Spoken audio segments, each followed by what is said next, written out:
We've got a couple of brand new tactics here. I think the first one we've already covered, which has only just recently came out, where you can gain increased damage officer skill and normal attack boost during a defense. This is one of the new ones here, where select one of your ground force unit troops to gain them a stack of shield, coefficient of 5,000. While continuously attacking a base, the troops damage resist against the base's garrison troops increased by 0.8% per second, stacking up to 10 times, and this tactic lasts for 5 minutes.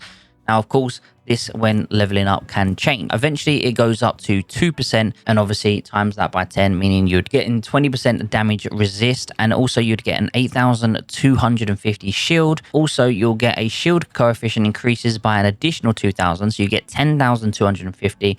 And the shield is upgraded to a recoverable shield, meaning after you leave combat, it recovers to 100% every 30 seconds. Level 3, you also reduces the target's base damage resist by 4% for 4 seconds. So it'd be one of those tactics that you activate halfway through an attack, kind of, because, you know, if it's only for 4 seconds, it is pretty much over by the time your skill shots go off. So it doesn't really make sense, personally.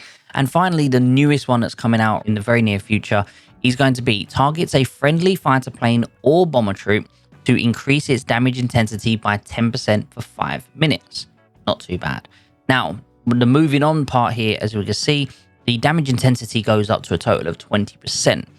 Now, here we can see here, change to provide a buff to all allied air force units. Now, by allied, I'm assuming it means your own, not the allies, because that's pretty crazy if it just boosts everyone around you as well. But it doesn't say that. It just says provides a buff to all allied air force. So I'm assuming it just means your own. And then allied fighter plane troop gains 1 shield stack of 6,000 for 5 minutes. The next time an allied bomber troop is deployed, their cruising speed is increased by 10%, their damage resist is increased by 10%, and they gain a counter reconnaissance for 60 seconds.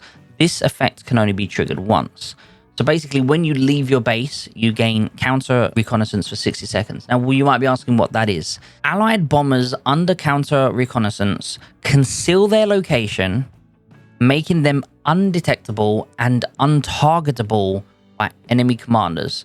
This effect ends when the duration expires, so after 60 seconds. So that now literally means you have an invisible bomber for 60 seconds that can't be targeted. That is kind of crazy if you ask me. Now, obviously, it does say here their cruising speed is increased by 10%, which is nice, obviously, but their damage resist is increased by 10%. If you're unable to, obviously, be seen, if you're unable to be detected or even targeted, why do you need damage resist? Maybe the damage resist part, you know, lasts more than the 60 seconds. Obviously, that would probably last for the whole 5 minutes. But in general, you know, 20% damage intensity, 10% damage resist, a bit of shield onto your fighter plane as well. That's going to be doing some tanking potentially. I think this is a pretty strong, if you're on air main, I think this is a pretty strong tactic to be getting. So let me know, is this a tactic, guys, you will be gaining? And if so, you know, what so far is your favorite tactic? Obviously, we've gone through recently and shown all the different options. I do like the sound of this tanking one, but I'm probably not going to get it. I'm debating right now what one to get between these. Do I want to be able to drop my units over into sort of allies territory, because it does work in your alliance territory or that of a friendly alliance, either in a coalition or if you have a peace treaty with them, you'll be able to drop into their territory. Now, obviously, that could be really, really helpful.